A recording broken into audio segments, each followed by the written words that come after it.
আমরা এই বিষয়টি বুঝতে পারলাম যে দিন প্রতিষ্ঠা অর্থাৎ আল্লাহর হুকুম প্রতিষ্ঠা, আল্লাহর তাওহীদ প্রতিষ্ঠা, আল্লাহর একত্ববাদ, আল্লাহ রাব্বুল আলামিন যে তিনি মালিক, তিনি যে খালিক, তিনি যে আইনদাতা, তিনি যে বিধানদাতা, এর সাথে অন্য কোন আইনদাতা, বিধানদাতা, নিয়মদাতা, কনস্টিটিউশন দাতা, সংবিধান দাতা এটা মানা যাবে না। ওই বিধানকেই প্রতিষ্ঠা করতে হবে এবং এই প্রতিষ্ঠার ব্যাপারে কোনো ইখতিলাফ করা যাবে না। এটি আমরা বুঝতে পারলাম। তাহলে প্রথম কথা হচ্ছে আনাকিমুদ্দিন, এটা হচ্ছে ফরজ। ইকামতের দ্বীনের কাজটা হচ্ছে ফরজ, যে কাজটা প্রত্যেকটা নবী রাসূলগণের উপরে ফরজ ছিল। এখন এবারে আসতে হবে এর পদ্ধতি, এর তরিকা সম্পর্কে, যে আমরা তাহলে এই ইকামতের দ্বীন আমরা কিভাবে করব, সে ব্যাপারে আমাদের সেখান থেকেই দিক নির্দেশনা দিতে হবে, সেখান থেকেই আমাদের খুঁজতে হবে পথ, যেখান থেকে পথ খুঁজেছেন নবী আলাইহিস সালাতু ওয়াস সালামগণ। যদি আমরা সেই পথকে ভুলে গিয়ে নিজেদের ইচ্ছা মতো পথে আমরা দ্বীনকে প্রতিষ্ঠা করার কাজে লেগে যাই, তাহলে কি আমরা সফল হব? কখনো আমরা সফল হতে পারবো না। তাই তো আল্লাহ রাব্বুল আলামিন তিনি ঘোষণা করছেন যে এই পথ খুব কঠিন পথ, এই পথ খুব পিচ্ছিলপূর্ণ পথ, এই পথ খুব কণ্টকযুক্ত পথ, এই পথ কোন সহজ পথ নয়, এই পথ কোন হালুয়া রুটি খাওয়ার পথ নয়, এই পথ কোন আরামের পথ নয়, এই পথ খুবই কঠিন পথ। এবং এই কঠিন পথটি ইখতিয়ার করার মাধ্যমে সবাই তার কাঙ্ক্ষিত লক্ষ্যে পৌঁছতে পারবে, যেমন নাকি নবী রাসূল আলাইহিস সালাতু ওয়াস সালামগণ যেমন পৌঁছেছিলেন, তোমরাও তাই পারবে। তাই তো আল্লাহ রাব্বুল আলামিন ঘোষণা করছেন ওয়াকাইয়্যিম মিন নাবিয়্যিন ক্বাতালা মা'আহু রিব্বিয়ুনা কাসীর ফামা ওয়াহানু লিমা আসাবাহুম ফি সাবিলিল্লাহ ওয়ামা যাউফু ওয়ামা ইসতাকানু ওয়াল্লাহু ইউহিব্বুস সাবিরিন।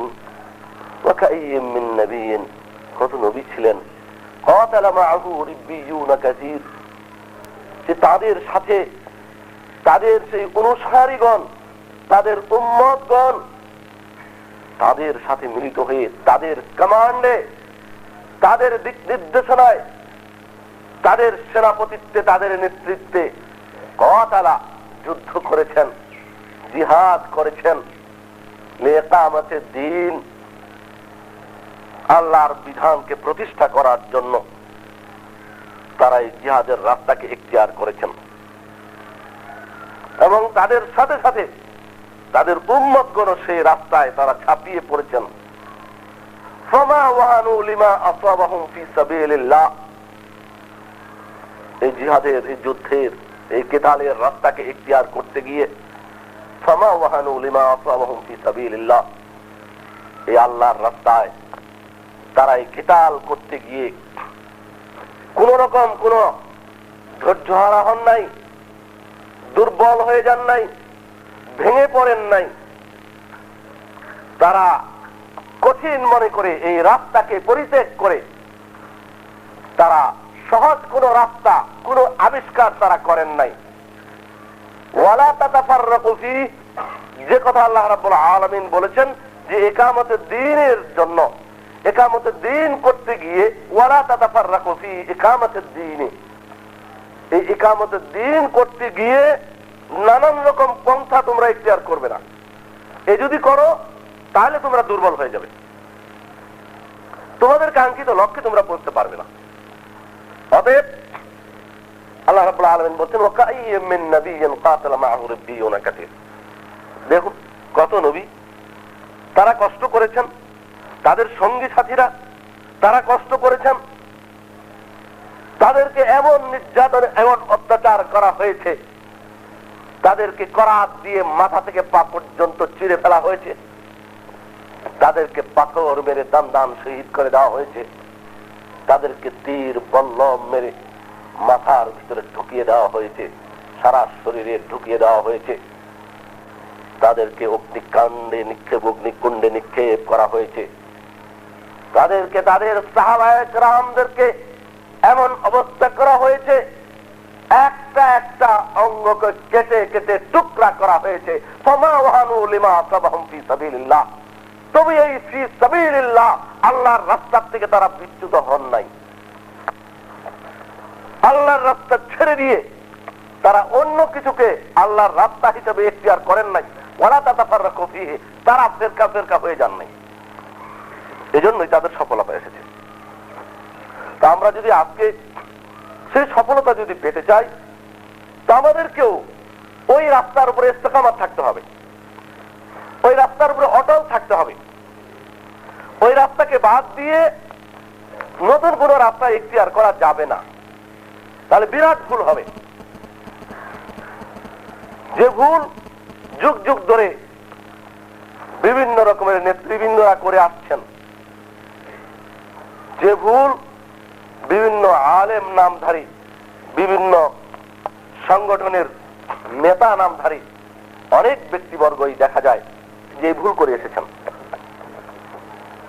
যে ভুল করার মাধ্যমে আমাদের যুগ যুগ ধরে শত শত বৎসর যাবৎ, এমনকি হাজার হাজার বৎসর যাবৎ সমস্ত নবী আলাইহিস সালামগণের যে একই তরিকা ছিল, সেই কিতালের মাধ্যমে দিনকে প্রতিষ্ঠা করা, যে নির্দেশ স্বয়ং আল্লাহ রাব্বুল আলামিন দিয়েছেন, সেই রাস্তা থেকে বিচ্যুত হয়ে কিতালকে বাদ দিয়ে, সশস্ত্র যুদ্ধকে বাদ দিয়ে, জিহাদকে বাদ দিয়ে, ওয়াকাইয়িম মিন নাবিয়্যিন কাতালা মাআহু রিব্বিয়ুন, নবী এবং তাদের উম্মত সবাই মিলে সেই জিহাদ, সেই কিতাল, সশস্ত্র যুদ্ধ, সেই রাস্তাকে বাদ দিয়ে নতুন নতুন কিছু রাস্তাকে আবিষ্কার করা হয়েছে, যার ফলে এদের আজকে এই অধঃপতন হয়েছে।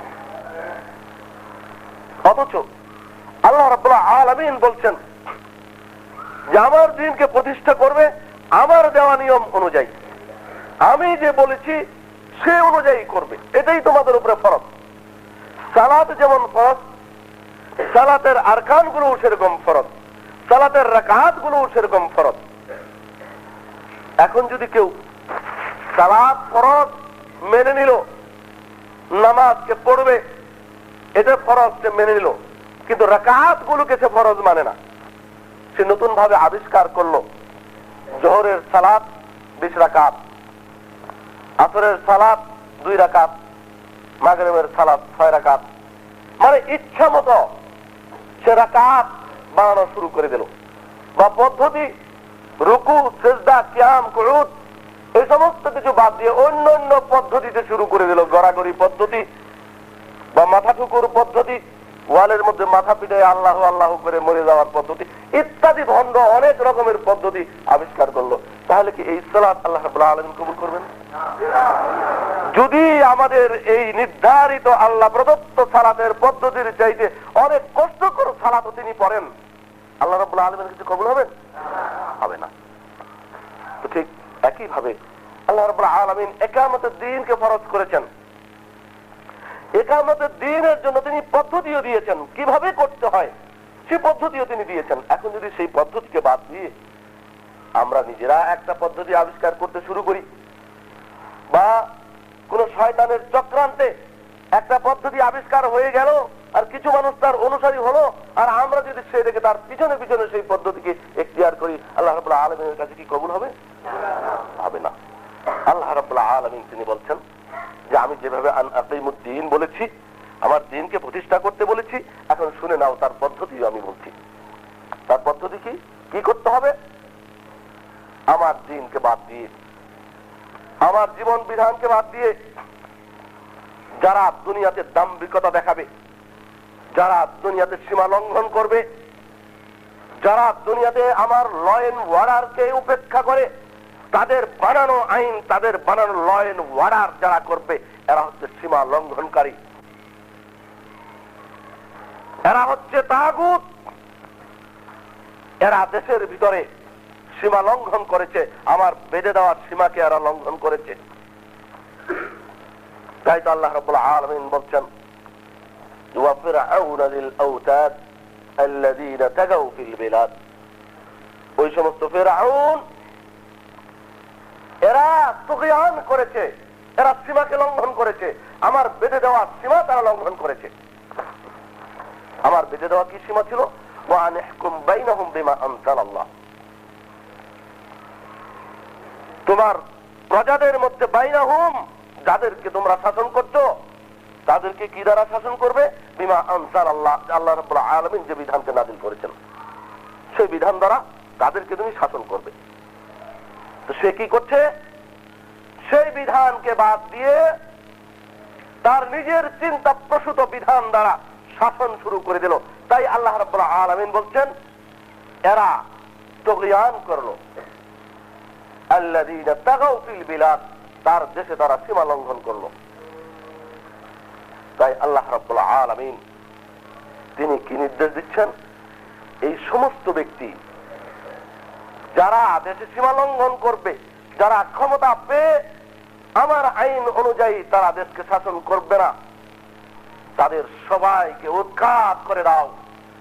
সবাইকে উৎখাত করে দেওয়ার জন্য আমি যে পদ্ধতি বলছি শুনে রাখো, এই পদ্ধতিতে তাদেরকে উৎখাত করতে হবে, এছাড়া উৎখাত করতে পারবে না।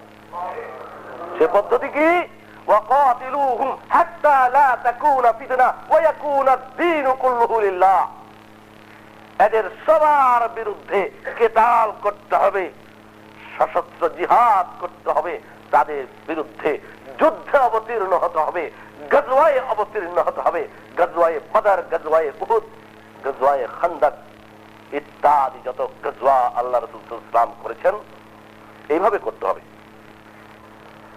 এভাবে করে তাদের বানানো যত সমস্ত ফিতনা রয়েছে, তাদের তৈরি করা যত মতবাদ রয়েছে, সেই মতবাদকে উৎখাত করতে হবে এই কিতালের মাধ্যমে। ওয়াকাতিলুহুম, এদের সবার সমস্ত তাগুতের বিরুদ্ধে, সমস্ত ফিরআউনের বিরুদ্ধে। ওয়া ফিরআউনা যিল আওতাদ, এই ফিরআউন একটা নয়, আজও সেই ফিরআউন, হামান, সাদ্দাত, নমরুদ আজও আমাদের সামনে বিদ্যমান। ফিরআউন কি শেষ হয়ে গেছে? শেষ হয় নাই। আজও সেই ফিরআউন, আজও সেই নমরুদ, আজও সেই হামান, এরা রয়েছে আজও আমার আপনার সমাজে, আমার আপনার বাড়িতেই রয়েছে, আমার আপনার দেশে, আমার আপনার আত্মীয় স্বজনের মধ্যেই রয়েছে, যারা তাগাউ ফিল বিলাদ, যারা রাষ্ট্রের মধ্যে আল্লাহর বেঁধে দেওয়া সীমাকে লঙ্ঘন করে ফেলেছে, লঙ্ঘন করে তাগুত কাফের মুশরিকদের বানানো তাদের আইন কানুন দ্বারা শাসন করার মাধ্যমে আমার আপনার ঈমানকে হরণ করছে। ঠিক কিনা? এদের সবার বিরুদ্ধে আল্লাহ রাব্বুল আলামিন বলছেন তোমাকে দিন কায়েম করতে বলেছিলাম, এখন শুনে নাও পদ্ধতি। ওয়াকাতিলুহুম হাত্তা লা তাকুনা ফিতনা, যতক্ষণ পর্যন্ত তাদের এই বানানো ফিতনা, তারা যে শিরক করেছে, ওয়ালা ইউশরিকু ফি হুকমিহি আহাদা, আমার বিধানের সাথে অন্য কারো বিধানকে সংযুক্ত করলে এটা হবে মহাশিরক, তারা তাই করেছে। ওয়ালা ইউশরিকু ফি হুকমি আহাদা, আল্লাহ এই মহাশিরককে কখনো সহ্য করেন না, এরা তাই করেছে। এই শিরকের ফিতনা, হুকুমতের শিরকের ফিতনা তারা করেছে। এই ফিতনা যতক্ষণ পর্যন্ত অবসান না হবে, যতক্ষণ পর্যন্ত বাধ্য হয়ে তারা এই ফিতনাকে যতক্ষণ পর্যন্ত না ছাড়বে, আর এটাকে ছেড়ে দিয়ে কি করবে? আল্লাহর বিধান যতক্ষণ পর্যন্ত কায়েম না করবে ততক্ষণ পর্যন্ত তোমাদের এই কিতাল করতে হবে। হাত্তা লা তাকুনা ফিতনা ওয়া ইয়াকুনা আদ-দীনু কুল্লুহু লিল্লাহ, যাতে করে আল্লাহর বিধান পরিপূর্ণভাবে প্রতিষ্ঠা হয়ে যায়। একটাও যদি বাদ থাকে তাহলে তোমার কাজ শেষ হয় নাই, এখনো বাকি আছে। এই হলো পদ্ধতি। এই পদ্ধতি দিয়েছেন স্বয়ং আল্লাহ রাব্বুল আলামিন। আর এই পদ্ধতি আমরা দেখতে পাচ্ছি ওয়াকাইয়্যিম মিন নাবিয়্যিন কাতালা মা'হু রিব্বিয়ুন কাসীর, অনেক নবী রাসূলদেরকে দেখা যায় এই কিতাল করেছেন। আবার কেউ